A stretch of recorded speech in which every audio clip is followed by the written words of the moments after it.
Hello everyone, I am Dr. Eric Morrison. This is 7 Under 3, and I'll be covering trading education, more specifically Forex swing trading, using the TC2000 platform.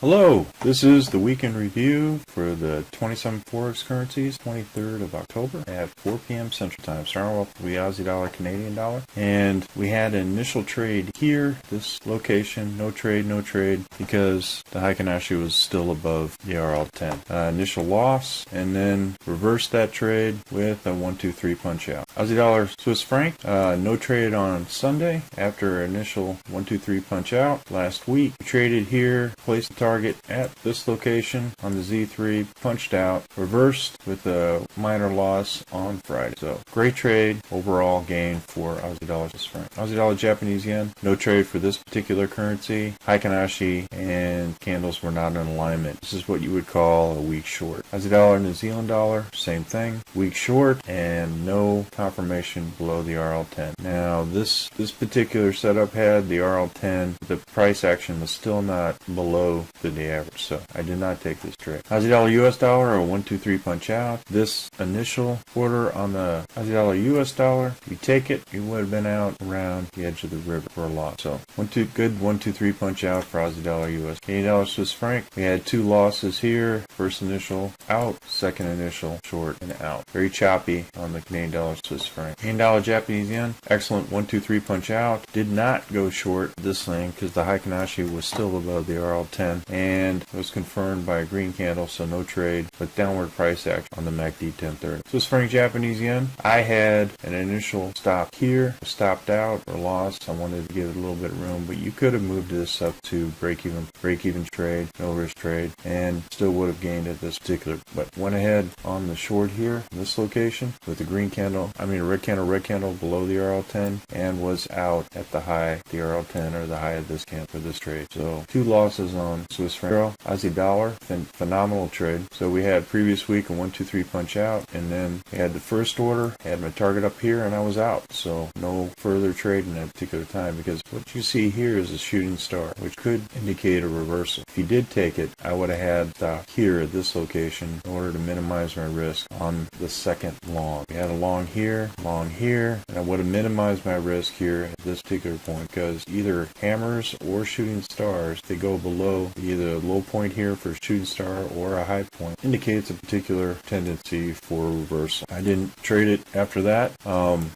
After this particular order hit my target, so target hit, out of the trade. Now we had two red candles south of the RL10 here, so we had an initial short on this for a loss on Friday. Euro Canadian dollar, initial trade, green candle, and out. Another trade, green candle, and out. Two losses on Euro Canadian. Euro Swiss franc, we had weak shorts candle, potential catapult, came up with a shooting star, and this became a tweezer. So we had one order, two orders, got up above the shooting star, and I moved the stop to the belly of the dragon, but eventually came back, stopped. Euro Japanese yen, had initial order here on Monday with green candle, on to the second order. I moved it to the hump of the dragon. So just in case this came back against me, I got break even plus dinner for two on the first order and a loss overall on both orders. So overall, I got a loss on both orders overall. You could have moved it to here for a risk-free trade. That is a good standard beginner's practice on that. Just depends on how much you want to risk. As you continue to trade, the statistics and probabilities are at least good to be at least one indicator away. So we had the RL90 here and the hump of the dragon here, and I just placed it at the hump of the dragon. So these indicators and these moving averages are good stop points to determine where you want to place your stop and target used for the Z3. Here in New Zealand dollar,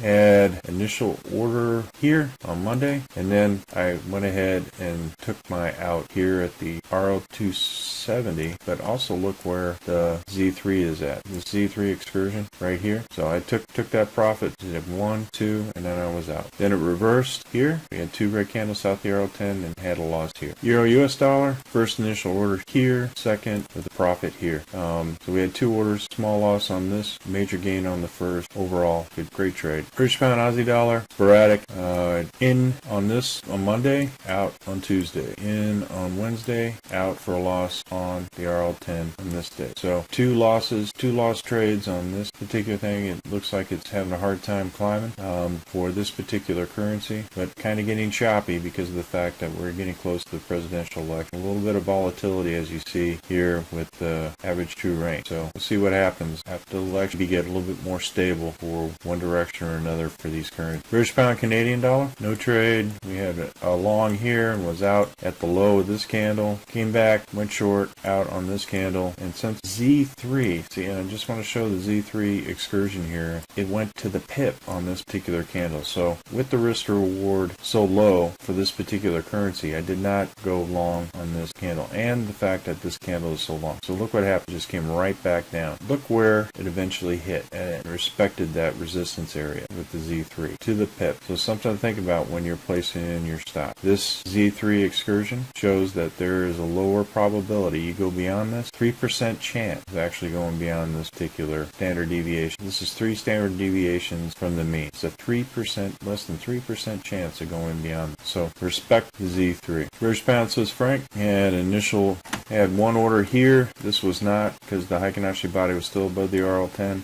and I was out at the high of this, went in for a long, was out here. So two losses on British pound Swiss franc. British pound Japanese yen, we had one order here for a scratch, another order for loss here. British pound New Zealand dollar, same thing, one order loss, second order loss, and at the RL10. So this goes to show that when you have choppy types of currencies here, during either at a resistance area where you have both the Z3 and a major 200 moving day average here, this shows that there is a lot of resistance up here. So we have to respect. I placed my target here, but it didn't go up here and touch top. British pound US dollar, beautiful trade. 1, 2, 3 punch out, hit the Z3. Look at that. Hit the Z3 excursion and then came right back down. So we had a 1, 2 punch out. New Zealand US dollar, same thing. This order was a short. This was a second short. I moved my stop to break even on the first order. I only had one order in here because I had the 200 moving day average, and that was the only loss was here. Then on this order 2 and then punched out on Friday. A nice game. New Zealand Swiss franc, another great trade. We respect the short here, but we also respect the Z3. And look what it did. I put my target here at the Z3 on that day, and price came down and stopped me out for a nice trade here. On this trade was 2 green candles north of the RL10, stopped out for a small loss. Overall, great gain for New Zealand Swiss franc. New Zealand Japanese yen, no trade. We did have this. If you did trade this particular doji here, you have to be kind of careful on this, but we had 2 green candles. If you consider this a green candle, you punched out on the third day. It'd be a good trade. New Zealand US dollar, we had a short. I was out of that trade thinking that it was going to move down. I was at the R. I moved my stop at the RL10 once I got past the river, and I was out here. Came back, stopped me out. Then I had 1, 2 punch out. So one nice 1, 2, 3 punch out. US Canadian dollar. Now, if you did use this one, the Heikinashi was actually equal to Heikinashi body or close was equal to the RL10. If you did take this short, nice trade. Just make sure that I didn't take it.